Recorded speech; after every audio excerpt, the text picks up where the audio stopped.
Hey crew, so another great workout for you. Tomorrow, Wednesday, we have got every minute on the minute for 10 minutes. You're going to alternate on the odd minute rounds and the even minute rounds between two movements. This may seem familiar if you did this last week. On the odd minutes, you're going to spend a minute trying to walk 30 feet on your hands, right? We're practicing that handstand walk. If 30 feet is no problem for you, then on the next round, add an obstacle, right? Maybe you go over something like a couple books, or you go 15 feet and then pivot and turn for the rest of the 15 feet, right? Turning can add a lot of game to your handstand walk. As you're handstand walking, we talked about last week, keep those fingers forward and pull yourself along the mat, right? We don't want to get out here because we start losing control and it puts too much focus on shoulder strength rather than where's the balance of your core working as you're inverted, right? If we're not handstand walking, you're going to bear crawl 30 feet. Okay, you're always just working to build that endurance in your shoulders if you don't have the handstand walk ready to do it in this interval mix, okay?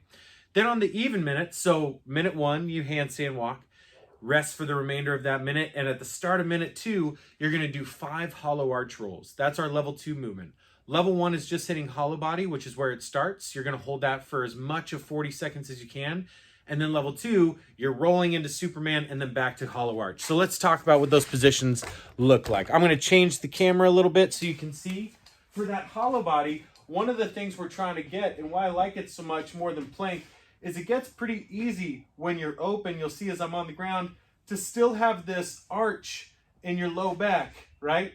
And if your back arches off the ground, if there's any daylight or space from that spot where your hip connects to your vertebrae right there, then that means your belly's not working. In fact, it's exposed. Your low back, your hip flexors, and all these other muscles are working without being connected to your core. So that's why hollow body is so huge and probably a better thing to practice than plank, because we get that stimulus of our low back being flat or neutral and our belly taking on all that work, okay? So when you're on the ground, that's what I want you to think about. You're gonna lay back, get your feet straight up in the air to start because that helps keep my low back flat. Knees are locked out. Squeeze your feet together like you're holding $1 million between your feet. And then, boom, it's just a little crunch, just enough to get my shoulder blades off the ground.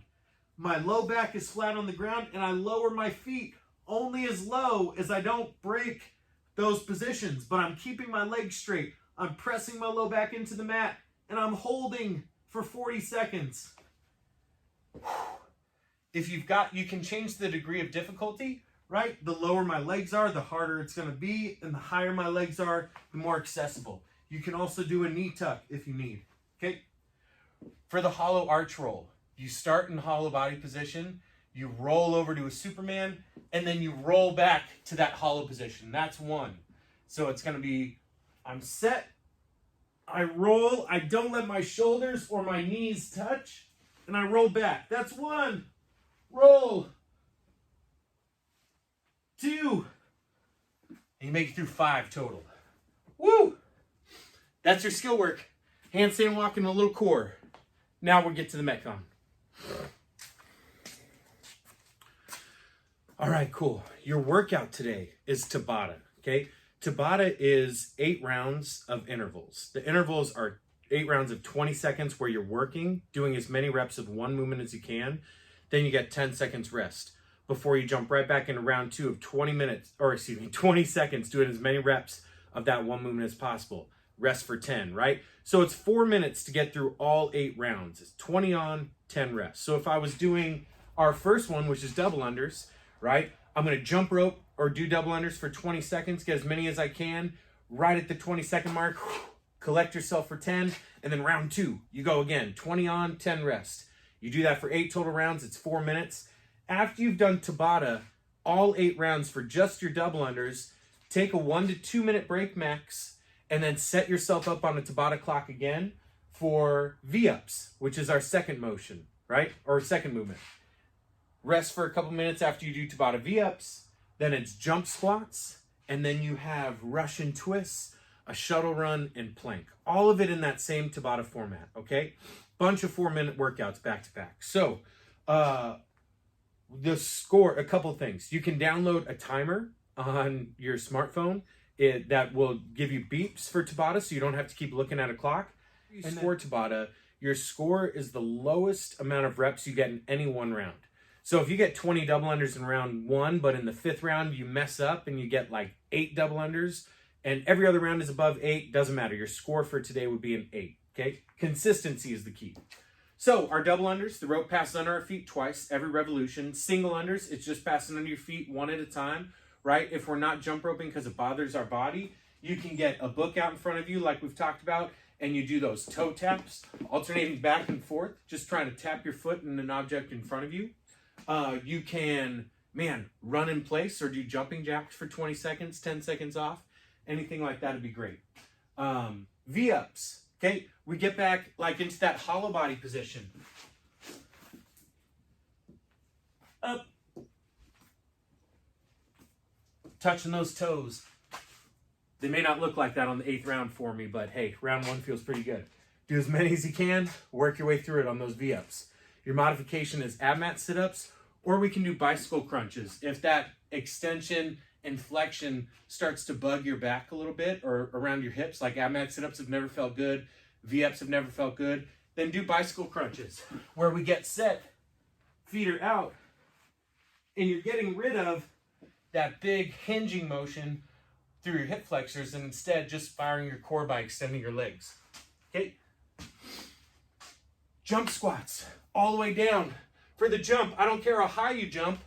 I just need to see your whole foot leave the ground, okay? That's the same for both. Don't jump if jumping hurts. Just do regular squat. Or a lunge in the door frame if that helps, if it bothers your knees or ankles, anything like that when you squat. Russian twists, I'm sitting back. Toes are up, leaning back, keeping my chest up, and you touch. 2, 3, 4, 5. You can hang on to weight if you want, or you can just do it with your hands, tapping back and forth. Shuttle run. Put 2 cones, 20 feet apart, run and touch. Pop, pop, pop. Run and touch. Back and forth we do that until we get through as many cone touches as you can. Every time you touch a cone, that's 1 rep. Ooh, that's going to be a spicy one. And then plank. Hold plank for 20, rest for 10. Hold plank for 20, rest for 10. Just gather in as much time as you can, okay?